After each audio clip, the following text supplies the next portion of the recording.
zihlanganiselwa ngelomakhiwo owubonako indaba.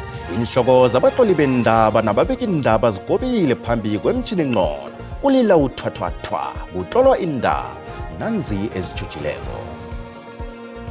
The wall collapsed, and around the vicinity there were about 3 people who were around the area who got injured. We are told one was a student.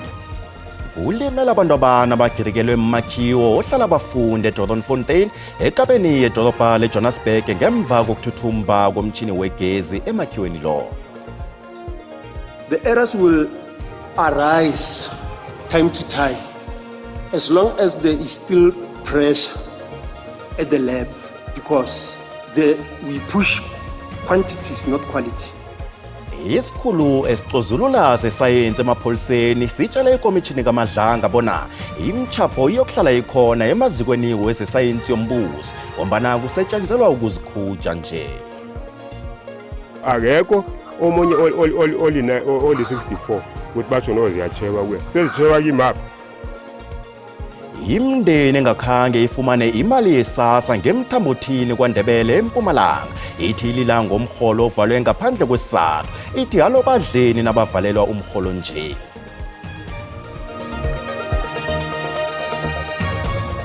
Yasithokozisa ukufumana usilindile nakeza namhlanje indaba ku-SABC1 hlala phasi uzokudla kwande. Kulimele abantu abane endaweni yokuhlala nakuzagedeka umakhiwo eJordanfontein ngaphakathi kwedolobha leJohannesburg.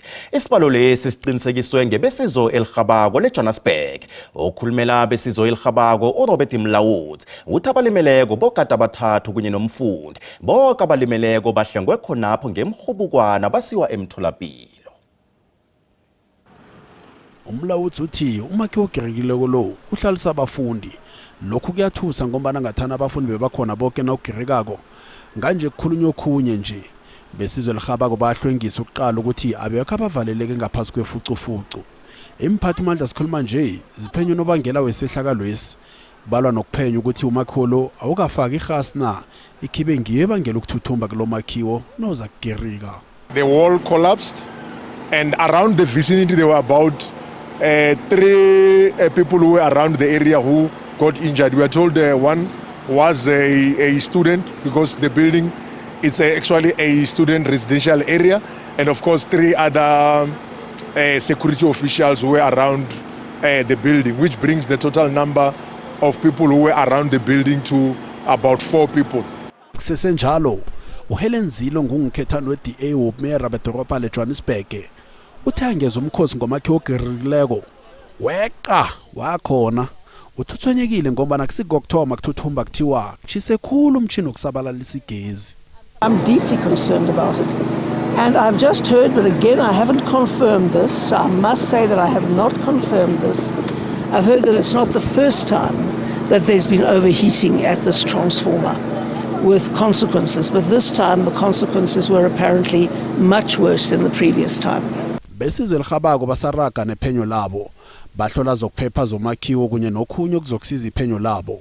Emniningwane epheleleko izokutholakala endabeni zesiZulu ngesimbi yekhomba.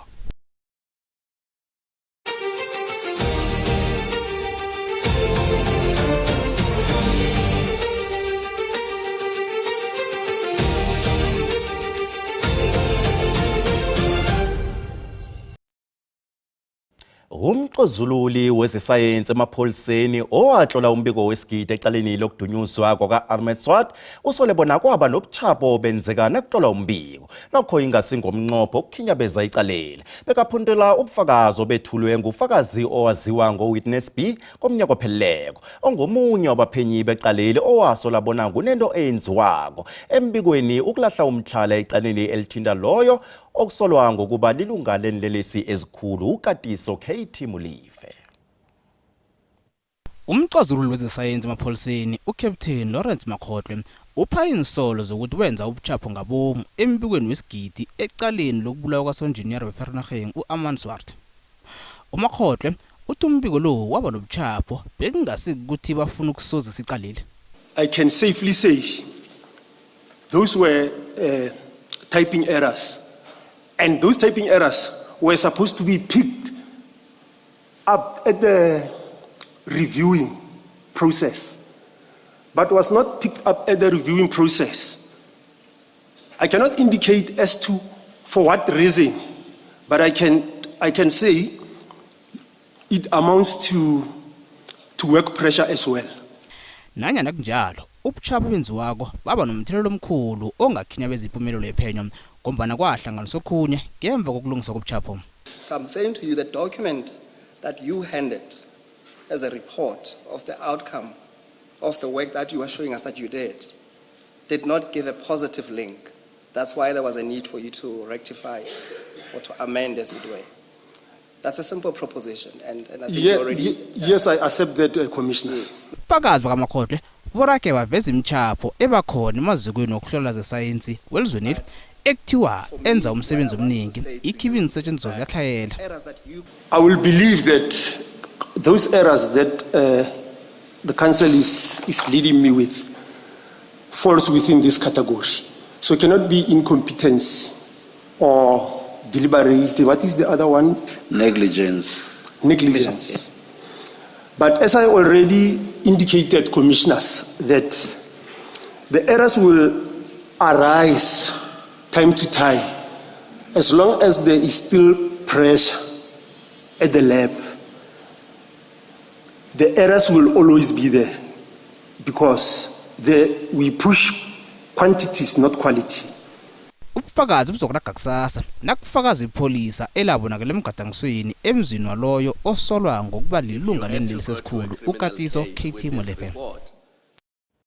Kunemindeni emithathu yenabantu abakhululeko bahola imali yesibonelelo sikahulumende eMthambothini eMpumalanga elila ngesasa ethi banenyanga bangaholi. Imindeni le ngethembelekiyo imali yomholo leyo alona ingekho njalo kutsho bona uGatsi uleleziko kanabanye babo imindeni yabo ithembelekiyo imali le ukuziphilisa bathi batsho bangena bayaphuma emaofisini wakwaSASSA kodwa nasolo nanje abaholi kanti iSASSA iveze ukuthi manenga amabanga ngabangela ukuthi abantu bangaholi. Akekho omunye oli 64 ukuthi batsho no ziyachewa kuye sezichewa kimapha lo yobuza ngibaba Mahlangu bona alo zichewa kuye yedwa nami. Imindeni eminingi yeSouth Africa ifana ngento yinye yonke pheze inomuntu munye ethembele kuyo hola imali yesibonelelo sikahulumende nangekweqa inyanga yinye ngendlini umuntu lo yangaholi kujama yonke into ngikhaya njengoba na imali leyo yondla nenizukulwane ufundisa nabantwana babalekelwe bumayise emndenini eminingi. Mina ekhaya bangibakade nepupa yikho kunjena sengineminyanga 4 ngahola nekolodo sinengi manje basekujameni naleya imali esasesithembelekiyo ama 350 simali umntwana namkosele adle angibereki akunala ngithola khona imali. Boke nje balila ngento efanako ukuthi qobe dry bafuna amaphepha kaningi nanyana sibawathumela amaphepha layo kodwa nasolo imali abayitholi nakuma office wakwaSASSA sibawazi njengamakhwichabo.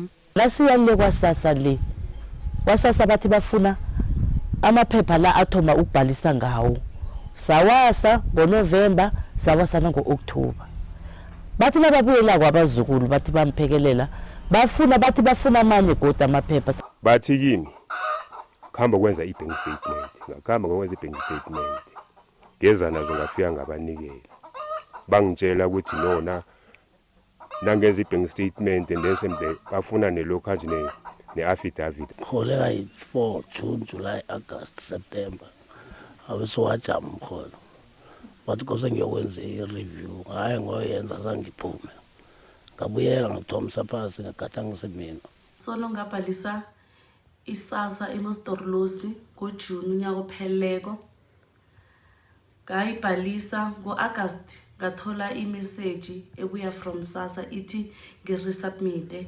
ama-document incomplete.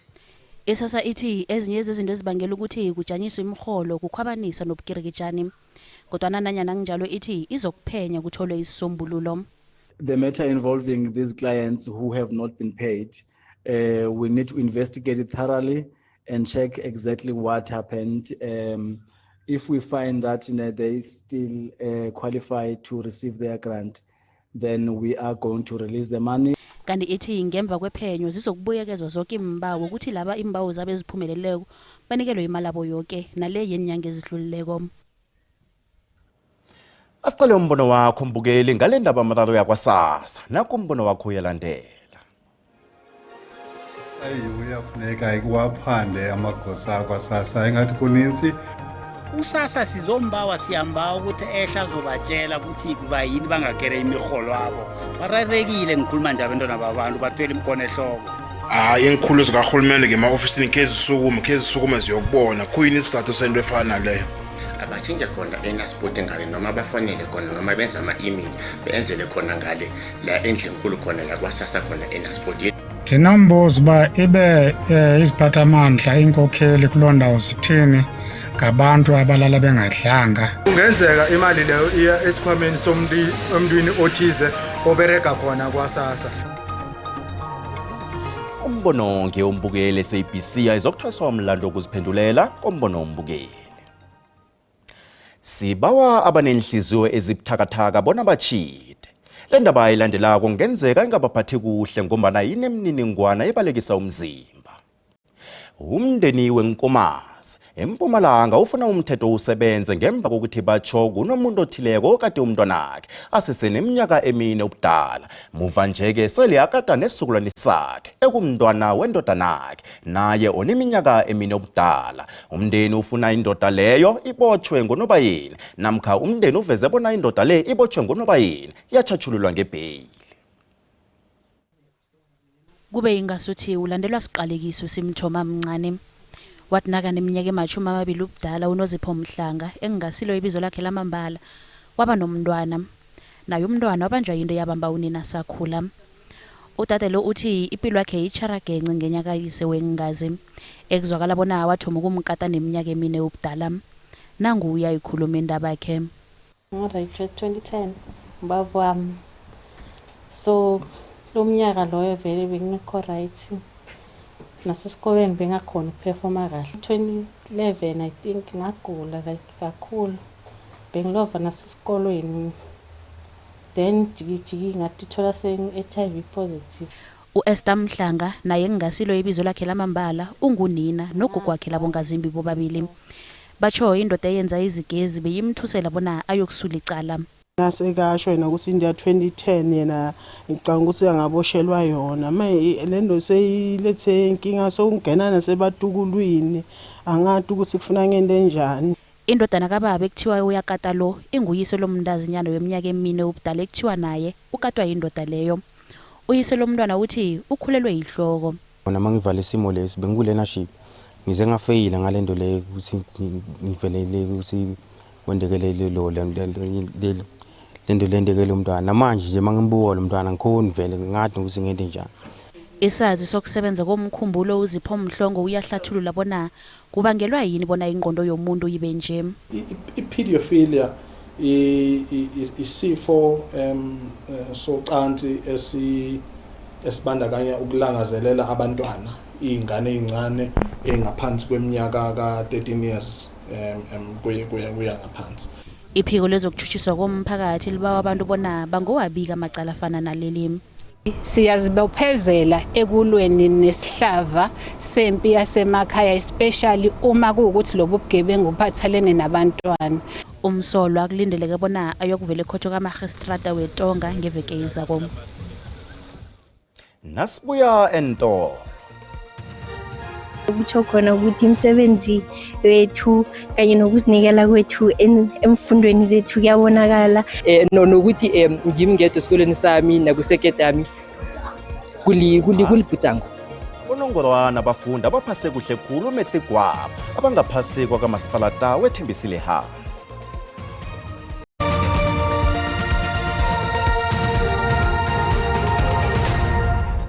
Indaba zesiNdebele sisaraga mbukeli kanina zikuphundileko uyazithola ku-YouTube, SABC Plus, TikTok, X naku-Facebook.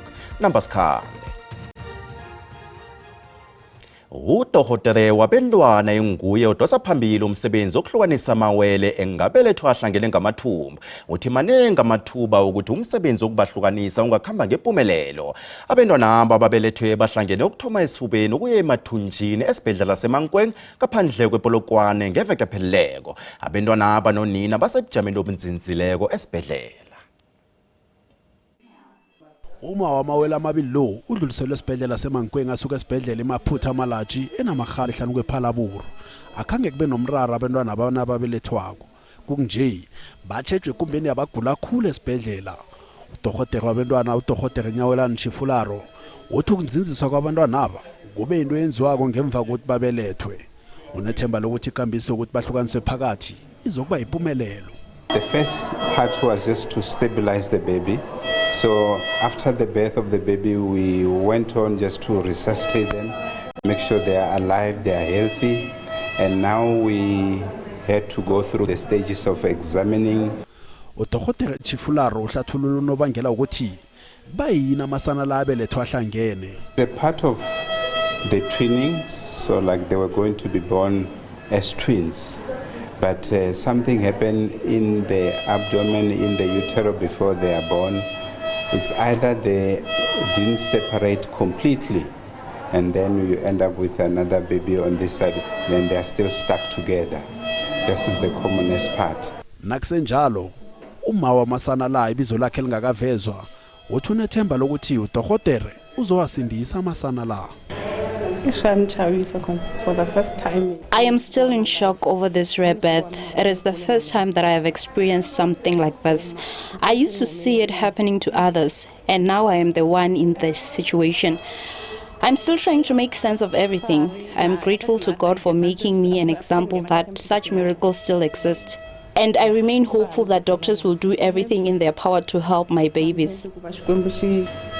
Unina labantwana aba uneminyaka ema-29 ubudala. Unabanye kodwa abantwana abathathu.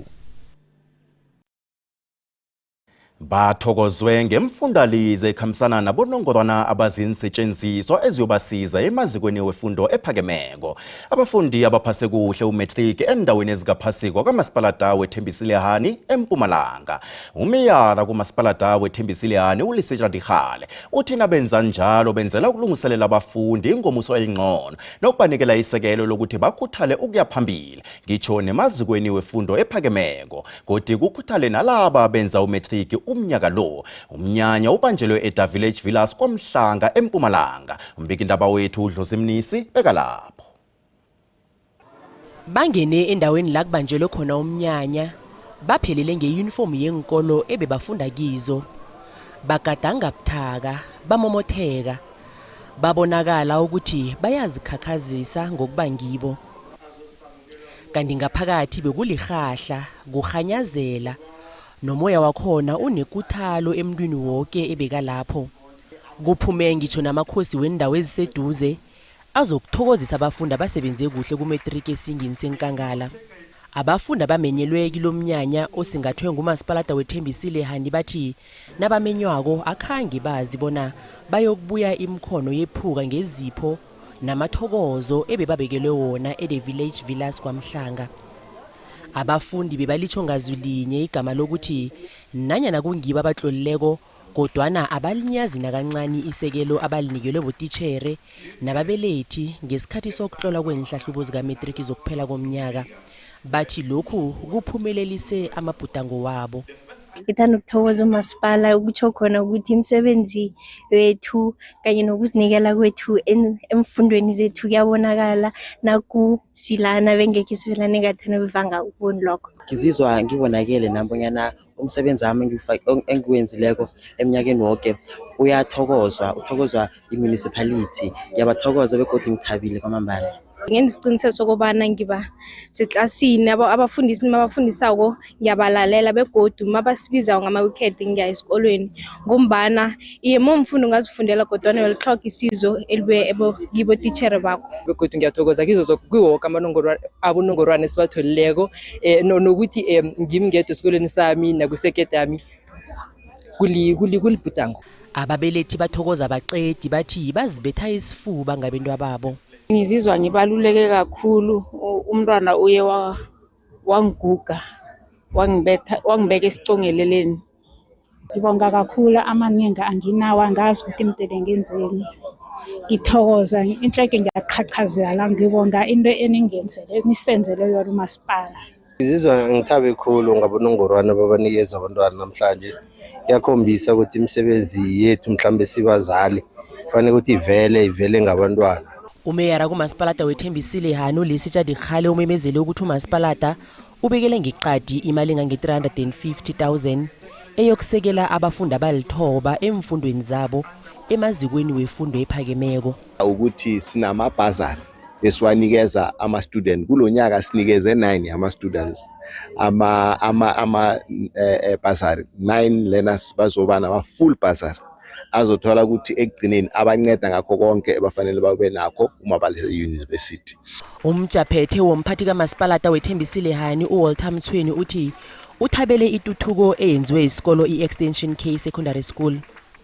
Isikolo esinge kade singasebenzi kuhle ukusuka ngomnyaka ka-2022. Abafundi abaphasako esikoleni esibe balapha ku-36.5% kanti ngomnyaka opheleleko sibe yi-96%. Inkolo zethembisile zikhombisa ukuthuthuka ukuthi zikwazi ukumeka sure ukuthi abantwana bethu bayafunda and i-progress akhona ibe yikulukulu ngoba iyakhombisa ukuthi teacher bayazimisela namahlelo bawafaka ukuthi bakwazi ukuphucukisa ifundo yekhethu iyathuthuka ngayo indlela leyo. Lokhu okwenzeka lapha kubufakazi bokuthi ukusebenza ngokuzikhandla kuletha imiphumela emihle. Akuyi ngokuthi ukhulele kuphi nofana ukhule bunjani, kwaphela nawuzimiseleko umkhanyo uyavela. Umasipalata wethembisile Hani uthembise ukuthi uzokunikela abafundi abalithoba imfundaze eyobasiza emaziko naphakemeko wezefundo. Endabeni ze-SABC ngingudlozi Mnisi, ngibika ngikwaMhlanga eMpumalanga.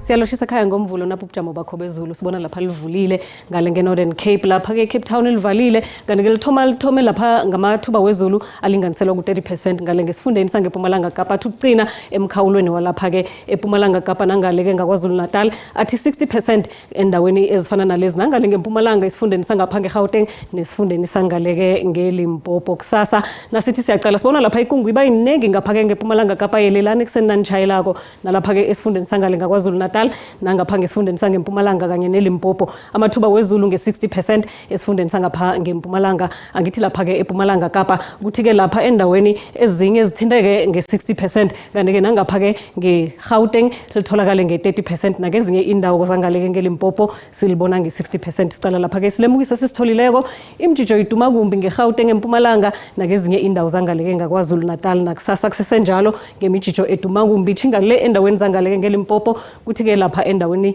zange Uppington sibone lapha ke ihonakalo yomlilo yemango yenitsheje niyelele iGauteng ibonakala ke ifuthumele endaweni eziningi iPitori ke yona ke iyachisa nge-30 siyalapha ke sifundeni sangale ke ngeLimpopo sisibona naso ke siyachisa endaweni eziningi kufuthumele lapha eZanini nePhulukwane nge-28 ne-26 siyalapha ke sifundeni sangeMpumalanga sibonakala sifuthumele ke nasendaweni eziningi kusesikhukhuza kwaphela la sichisa khona nge-34 sichinga lapha ke KwaZulu Natal sifunda sonke pheze siyachisa kufuthumele lapha eKokstad nge-29 iPumalanga Kapa leya ke kubonakala ichisa nayo endaweni eziningi London lapha emakhanda futhumele eWestern Cape ifuthumele lapha eCape Town kanti ke endaweni ezinye ezingehlagwini sibona lapha ke kuyachisa iFredendal nge-33 iNorthern Cape leya ke bonakala ichisa endaweni eziningi khulukhulu lapha ke Uppington nge-40 degrees Celsius yelelani kilesa sifunda iFreystata nayo iyachisa endaweni eziningi njalo ke nesifunda sangale ke ngehlagwini iJingalanga sifunda siyachisa sibona negodu ngesikhathi esilandelako tido